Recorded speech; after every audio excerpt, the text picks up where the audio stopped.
David, let's get started with these new escalations in the conflict in Ukraine. We've learned that NATO is drawing up a plan to move the US troops to Russia's border. How do you see the current situation of the conflict in Ukraine? Are we getting to new escalations? Yeah, the latest escalations have been extremely disturbing. Biden, of course, has authorized the use of U.S. long-range missiles on Russian territory. The claim is that it's kind of active defense of the from the Kharkiv invasion that Russia is now undertaking. But in fact, if you read the fine print, it basically indicates that Ukraine could attack Russian nuclear bombers, stationed anywhere in the region, in not just Belgorod Oblast, but potentially as far out as Moscow Oblast. So, Ukraine, of course, has been conducting a campaign to strike Russian nuclear assets, nuclear bombers, nuclear naval bases, as well as nuclear command and control centers in one case, and in two instances in April and May, they've also attacked Russian early warning nuclear ballistic missile defense phased array radars. Those attacks are in clear. They're clear crossing of Russia's nuclear doctrine, with authorizing the use of Russian non-strategic nuclear weapons in Ukraine, perhaps even against NATO forces in retaliation for this escalation. So we are progressing in the nuclear retaliatory escalation spiral, and it's very disturbing. I've been fairly optimistic about the war in Ukraine up to recently.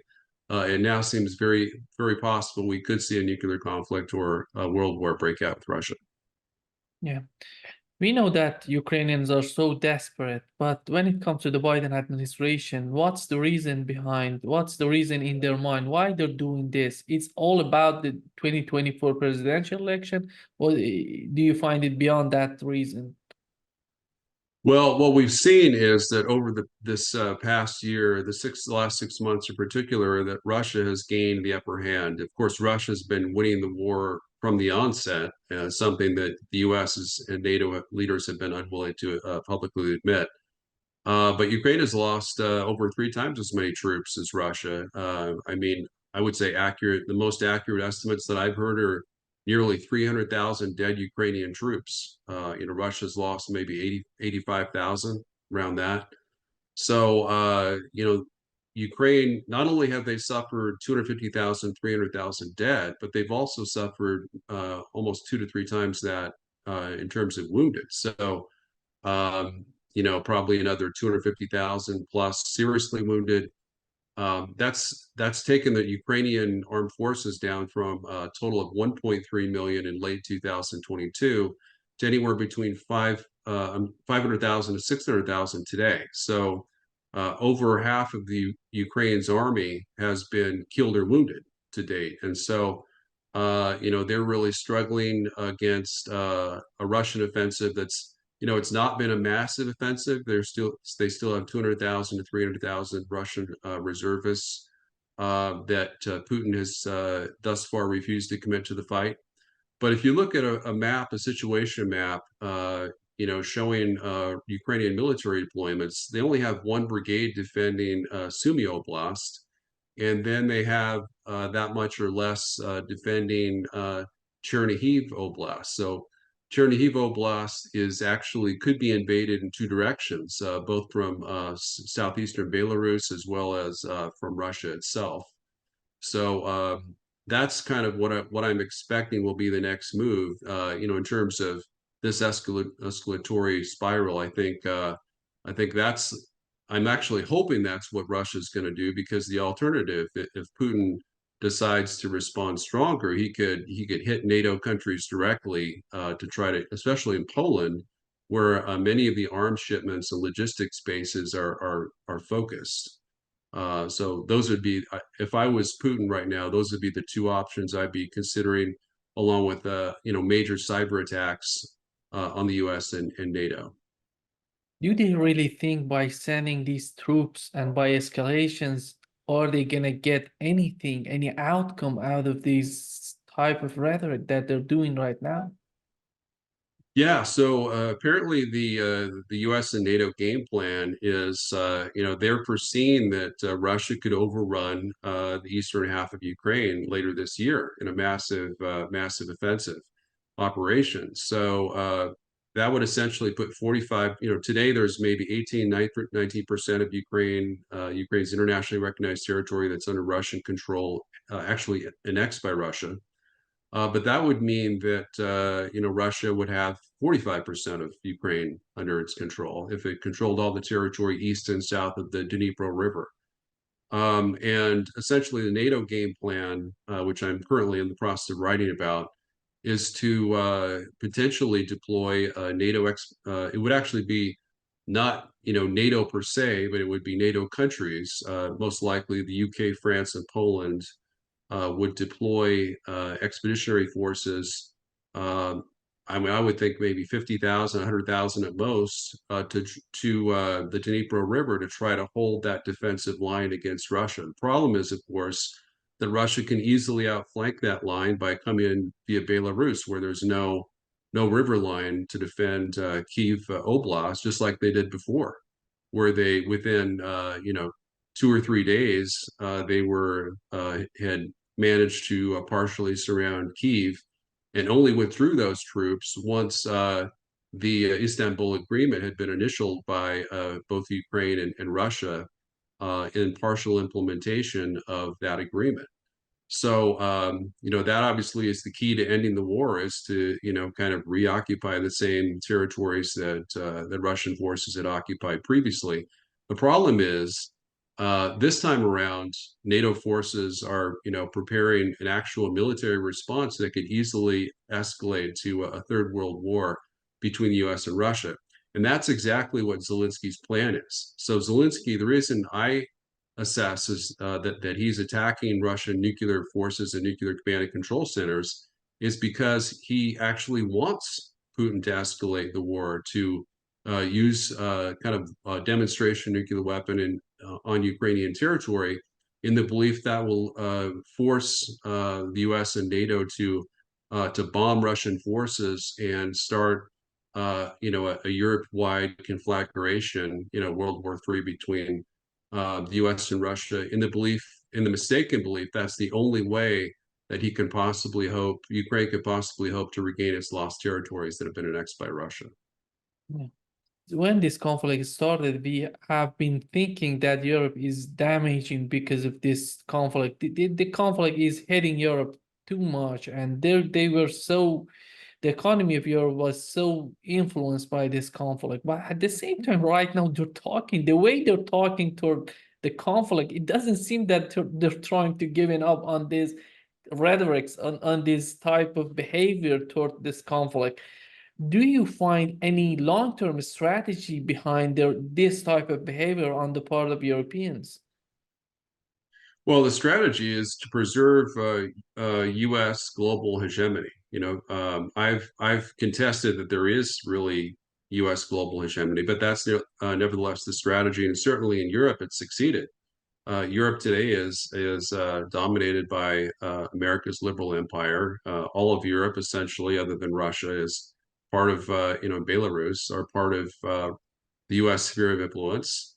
Ukraine has been reduced to U.S. imperial dependency. They obviously, if we were to shut off all financial and military aid, the Ukrainian war effort would quickly collapse, and they would be forced to seek peace on the best terms possible with Russia. So, this entire war, the war in Ukraine is actually a Biden slash NATO manufactured war. It's a war. It's true. It is a war of imperialism, but it's a war of Western imperialism and not Russian imperialism. Russia, as Dr. John Mearsheimer stated, is responding in essentially a strategic defensive manner after 15 years of failed diplomacy on the part of Vladimir Putin to try to resolve the Ukraine and NATO crisis peacefully. Biden rejected his last attempts in December and January to come to some kind of peaceful agreement. Minimally just Biden's issuing a written guarantee that Ukraine would never join NATO. And that's something he could have done at no cost to the US or NATO, because everyone knows, it's an open secret that Ukraine will never join NATO. And that's precisely because there are multiple countries within NATO. It used to be France and Germany. Now it's Slovakia and Hungary as well, and Turkey, that will never, ever agree to Ukrainian membership in NATO. Now, there's one possible exception to that. So there's another peace deal that I've been working on is if Ukraine were partitioned and the U.S. were to agree to Russian control, military occupation, perhaps even annexation of the eastern half of Ukraine, it's possible that if such an agreement were negotiated peacefully, that Putin could agree to Western Ukraine, including Kyiv on the border, becoming part of NATO. So that would essentially be the best possible agreement that the U.S. could get from this point, because Putin continues to offer to end the war along the current line of control with an armistice or permanent peace agreement, only if Ukraine would become a permanently neutral state, nation outside of NATO. And that's something that Biden is, of course, the UK as well, is repeatedly rejecting. With Boris Johnson, former UK Prime Minister Boris Johnson, has stated that's something that we can't accept because it would end, Western liberal hegemony. And as if that's something worth fighting for, worth fighting a nuclear war over. And of course, you know, defending our liberal empire is something that Americans and Europeans, and I'm sure a few other countries, think is worth a nuclear war that could cost a billion lives, potentially over. So Yeah.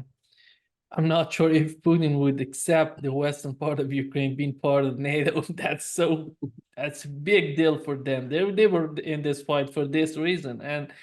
And yeah, the other thing would be if NATO gets involved directly with Russia today, in your opinion, what would be the face of war? Is such a war? How dangerous is that war?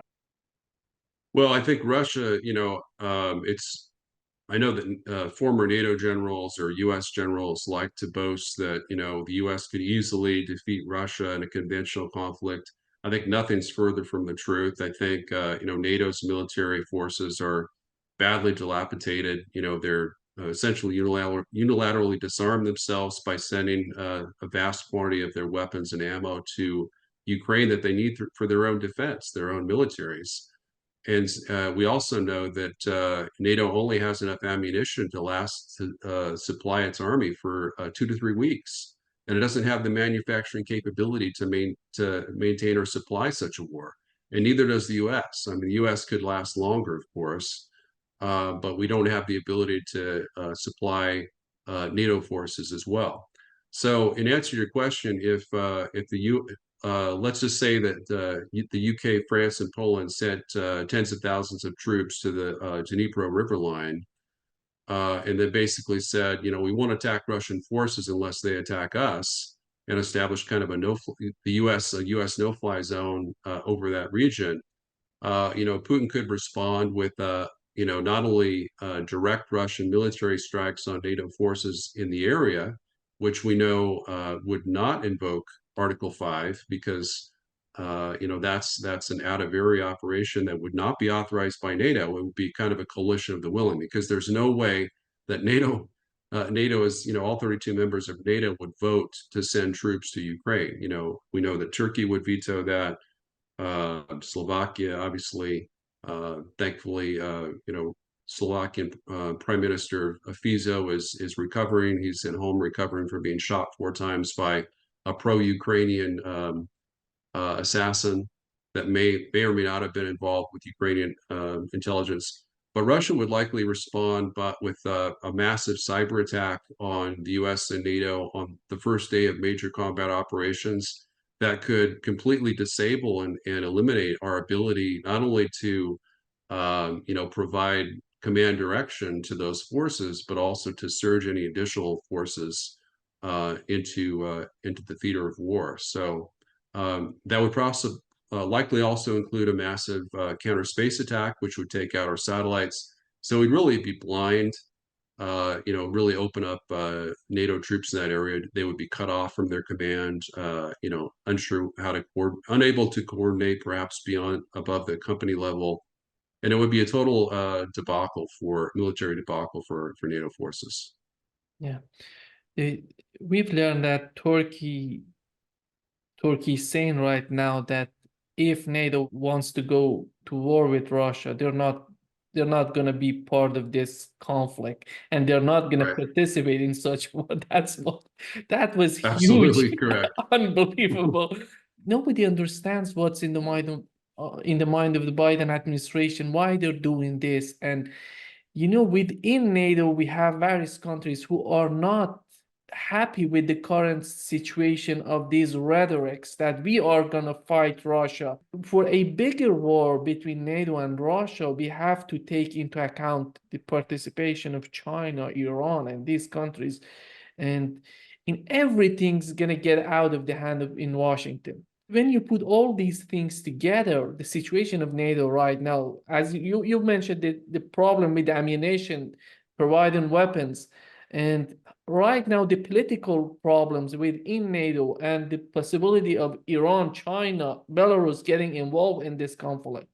How do you see all these together? Well, I've been warning for decades that Russia and China are military allies. I mean, they started their military strategic partnership in 1996, and then formalized their alliance in 2001. I stated in 2000 that the Sino-Russian military alliance would be the greatest threat the U.S. would ever face in the 21st century, the most existential threat we've ever faced, even more than the Soviet Union potentially, and that the U.S. should do everything possible to disrupt and divide that alliance and break them apart. And the way I advocated doing that beginning in 2003 was by establishing a comprehensive peace agreement with the Russian Federation, which we essentially ended the Second Cold War with Russia, and we recognized each other's vital interests, and we had a clear line delineating our respective spheres of influence. Or at least had some kind of buffer zone where, such as Ukraine, which would be part of a neutral buffer zone that would have the effect of protecting Russia from NATO as well as protecting NATO from Russia. And we've done the exact opposite. As you mentioned, Biden has pursued this policy of national suicide that's been strongly supported by neoconservative Republican imperialists in Congress. And the policy is essentially, let's go to war with Russia and China simultaneously. And that's the exact opposite of what the U.S. national security interest is. The U.S. national security interest is clearly to avoid a war with Russia and China at all costs, because that will, as you said, it's going to lead to a simultaneous global war that would be guaranteed to escalate to the nuclear or super EMP level. So super EMP weapons being nuclear weapons that are exploded above a country that can take out all their electronics. So I'm not saying for sure that nuclear weapons would hit the U.S. and NATO, although I do think the chance of tactical nuclear weapons would be quite high in such a war. But certainly with cyber and super EMP weapons and tactical nuclear weapons, could still kill up to 1 billion people, even if there was not a full-scale nuclear war. And you would think that previously sane NATO leaders such as Macron, who's completely gone insane, and sending French Foreign Legion troops, almost to the Ukrainian front lines, in terms of at least 1,500 troops that we know of, and perhaps a lot more. Would put the brakes on that type of policy, or Germany, who's had the experience of having their own Holocaust, after the end of World War II, when millions of Germans were starved to death, raped by the Soviets, and then starved to death by the U.S. and UK. That they would maybe have second thoughts, that maybe that's not a good idea. That attacking Russia and going to war with Russia, because Russia didn't have nuclear weapons in 1945, but today they do, and Germany has none. So if my assessment is that if Putin were to nuke European countries, use nuclear weapons against NATO today, Biden would not respond in kind. I don't think he would risk U.S. cities on behalf of European cities. And so what he would do is he would try to de-escalate the situation. I think any smart president would, because to do otherwise would be to risk a full-scale nuclear exchange. If I were to mention one rational leader, one of the most rational leader in this world would be Putin, in my opinion. He's saying, he means what he's saying, and Right. and at the same time, nobody's out to take advantage of that and just go after some sort of negotiation, find some sort of solution. And the Biden administration just going the opposite way and going after some rhetorics. I don't know how that would work for them. And you've written an article on what's going on in Ukraine right now, and you say that Zelensky is not the legitimate president of Ukraine. How do you see the situation of Zelensky in Ukraine, and why the West is insisting Zelensky staying in power, and what would be the benefit of having Zelensky in power in Ukraine? Well, Zelensky has been a loyal vassal of the Biden regime. He's dutifully done. When Zelensky presented a peace offer to Russia and Russia initialed it without any changes, Zelensky was planning on signing that peace agreement in early April 2022 before Biden sent Boris Johnson to inform Zelensky in no uncertain terms that if Ukraine made peace with Russia, there would be no U.S. security or UK security guarantees whatsoever for Ukraine, and Ukraine would essentially be at Russia's mercy for keeping the agreement. Now, I happen to think that Putin is honorable in terms of keeping his peace agreements, and even though he hasn't kept his arms control agreements, he has every interest to keep a peace agreement like this, particularly one that he's been calling for nonstop since essentially since 2007 or 2009 at the latest. So yeah, I think it's as you mentioned, Putin has been has had multiple peace offers. I mean, I wrote about the national interest in early March about Russian peace offers that began the day after Russia invaded. I mean, they spelled out their peace terms. Putin could not be any clearer in terms of what his peace terms are. They're mostly reasonable. They're not as reasonable as they used to be with the Istanbul Agreement, which Russia agreed to withdraw to its pre-war positions. That would have been a tremendous Ukrainian victory. I think it would have been a Western victory as well. But of course, as I mentioned, from the Western perspective, this war it's all about maintaining Western liberal hegemony, global hegemony, pushing it down Russia's throats, pressuring Ukraine to remain in the Western orbit. But this, as I stated before, this whole idea of Ukraine and NATO is a farce. The very reason for the war, for Biden to manufacture this war, is a complete and total farce, and that's why it's so sad, because 300,000 Ukrainians have paid the ultimate price for Ukraine's pursuit of NATO membership, as I wrote in my article about the costs and consequences of the war in Ukraine. And not only that, but it's pushed us to the precipice of a potential nuclear war in Europe, which could destroy North America and Europe as well. So as I mentioned, Brazil is safely located in the southern hemisphere, so you don't have much to worry about. You'd lose some trade and stuff, but no Brazilians would be targeted. But yeah, as far as the northern hemisphere, we'd be royally screwed if a war like that were to break out. Yeah, the legitimacy of Zelensky as the president of Ukraine. How do you see the legitimacy of him? Well, I think Putin's right, and sorry I didn't answer that question in my last response, but yeah, I think under the Ukrainian constitution, it's clear that there is no exception for martial law. If martial law is where a war is undertaken, that does not magically alleviate the need for democratic elections for the president. It only says the Supreme Council of Ukraine does not need to hold elections. So the president is not exempt from that, and therefore Zelensky is without a doubt an illegitimate president. And Putin has said he will not negotiate with Zelensky as the illegitimate president. He only recognizes the chairman of the Ukrainian Rada, or the speaker of the Ukrainian Rada, as Ukraine's de facto president, acting president today. So that could potentially make it difficult, not to negotiate an agreement, but in terms of actual signing, because the signing would occur at the presidential level. But then again, we seem to be very far away from that. Putin has again offered an armistice along the current line of control. That seems reasonable. That would allow 82% of Ukraine's international territory to be secure and independent with security guarantees from the West. Putin has no problem with security guarantees. That's never been an issue.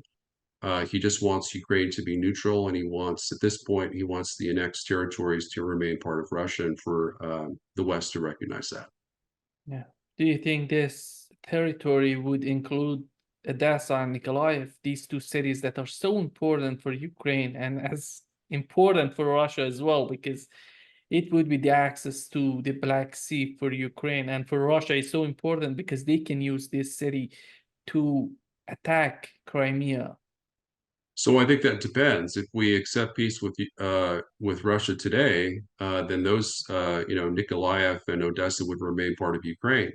If we were to wait until Ukraine collapses and half of Ukraine is occupied by Russian troops, then I think anything's on the table, because Putin will be in the driving seat and essentially able to dictate terms in much the same way as the U.S. Was when we had occupied, almost nearly half of Nazi Germany. So, that's what makes it so hilarious when Zelensky is hosting a peace conference in Switzerland, in which he's essentially trying to dictate the terms of, a new Treaty of Versailles to Russia, when Russia's winning the war. That would be like Hitler convening a peace conference of Nazi Germany and his allies in Eastern Europe, to dictate terms to the U.S. and Russia after the Battle of the Bulge, after they lost the Battle of the Bulge in January 1945. So the West is delusional, Biden's delusional, Zelensky's delusional. It's time for some realism. It's time for negotiations to begin. Putin has been offering a ceasefire nonstop since March 2022. He implemented a unilateral Russian military withdrawal, foolishly, I think, because if he hadn't done that, I think Zelensky would have been forced to sign off on the peace agreement, even without U.S. and U.K. support. And now, hundreds of thousands of people, more Ukrainians, could die if the war continues to be prolonged. That's, again, one of the supreme ironies, is all the people that claim to be helping Ukraine are the ones that are ensuring Ukrainians get killed off by the hundreds of thousands. Ukraine gets destroyed. I mean, they've lost, I think, 37% of their population since 2014. Their economy has shrunk by nearly 30%. There's so many metrics that show what a disaster that really NATO membership has done nothing for Ukraine, because essentially Ukraine we've acted as if Ukraine is a de facto NATO member state, providing them with massive quantities of arms and military advisors, military intelligence, helping to direct their attacks on Russian targets. So essentially, Ukraine could have been part of NATO, and we would have reacted, I think, exactly the same way.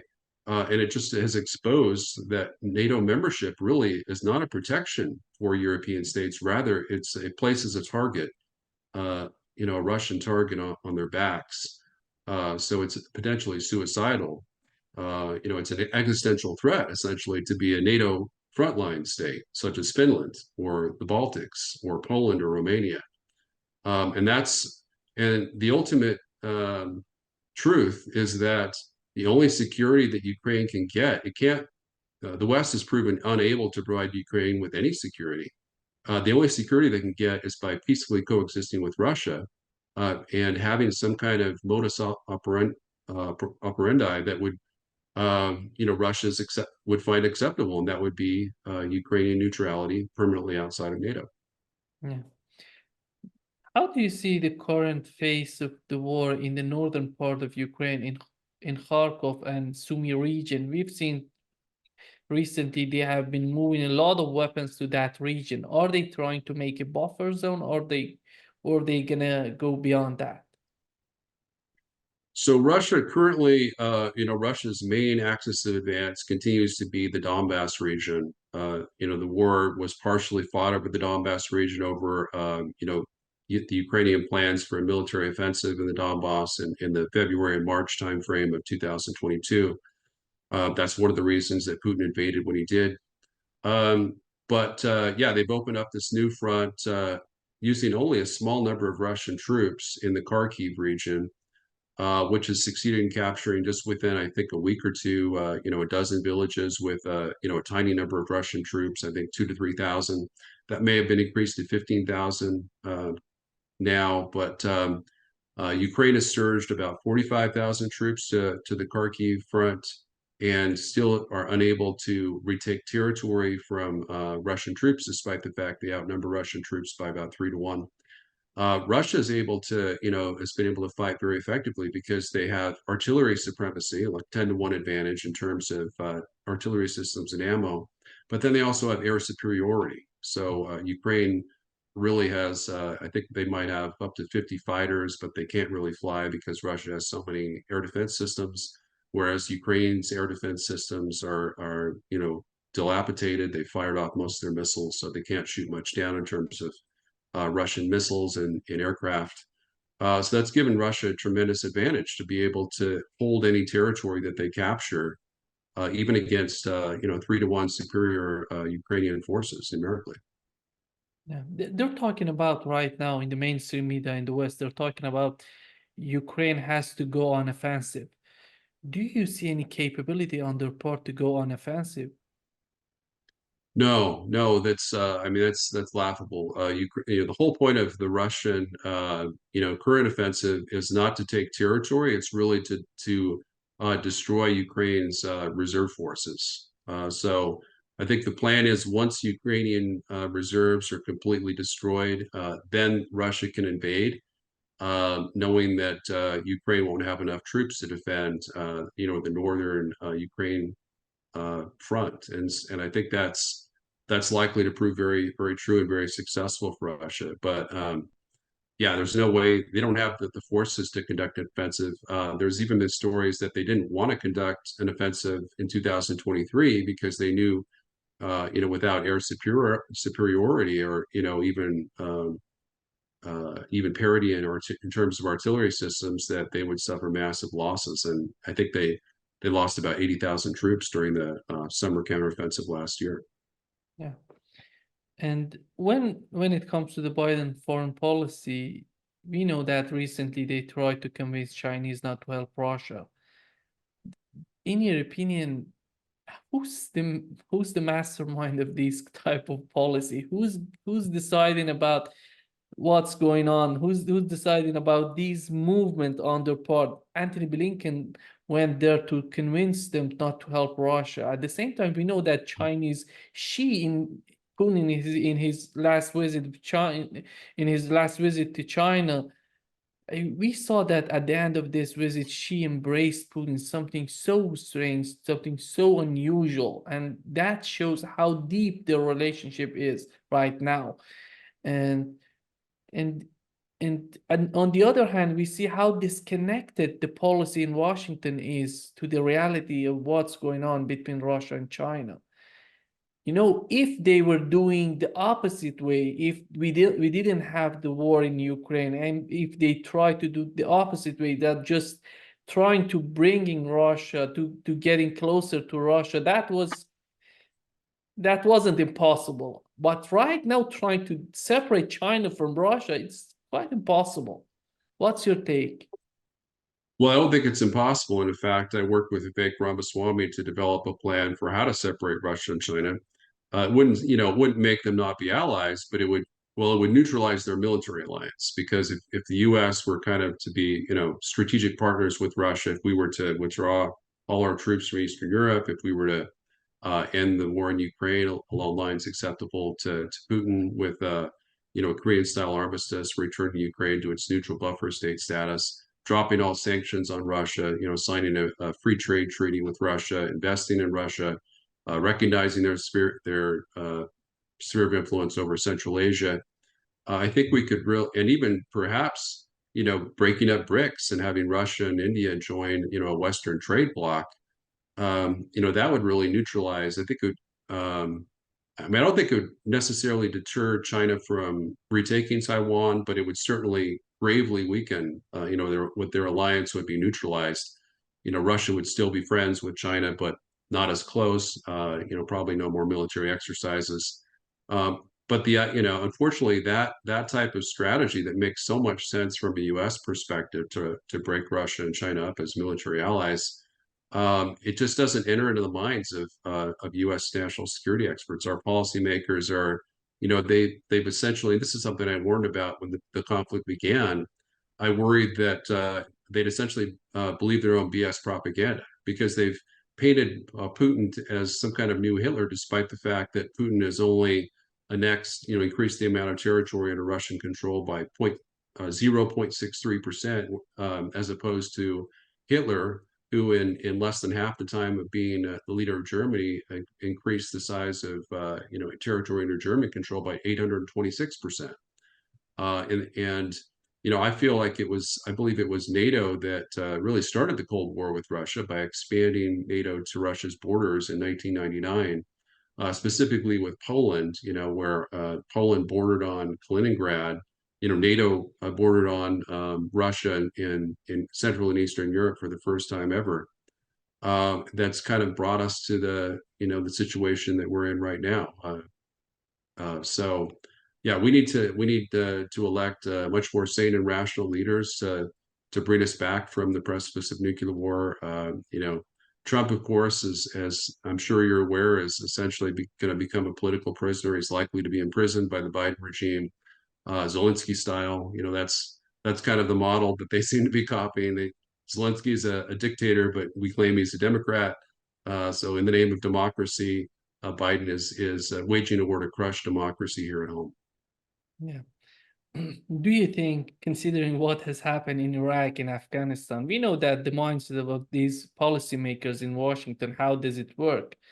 And do you think at the end of the day, Ukraine would end up to be a landlocked and without any sort of hope for the future? And if they end up to be a landlocked, that would be so difficult for the European Union to absorb Ukraine as to be part of the European Union, and nobody knows NATO, and then I think is off the table for Ukraine. And how do you see the future of Ukraine with the current situation, with the current type of policy that we're witnessing from the Biden administration?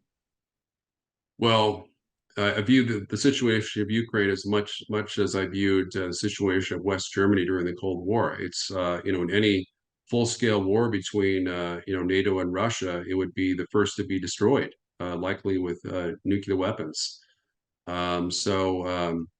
Yeah, it's a very tragic and scary future for Ukraine under the current policy. If we were to end the war in Ukraine, I think the future for Ukraine could be bright. But you're absolutely right. If the war continues, if the Russian offensive succeeds in capturing all of eastern Ukraine, almost half of Ukraine, then Putin might conceivably look to Nikolaev and Odessa as the next offensive if he decides not to go for Kyiv, or perhaps concurrent with the Kyiv northern offensive. It's very possible that once the Russians move to the Dnipro, actually occupy the eastern Kyiv Oblast, that the Ukrainian forces will move the bulk of their army to defend Kyiv, leaving Nikolaev and Odessa open to a Russian offensive. So I think that's a very likely possibility. It could materialize by the end of the year.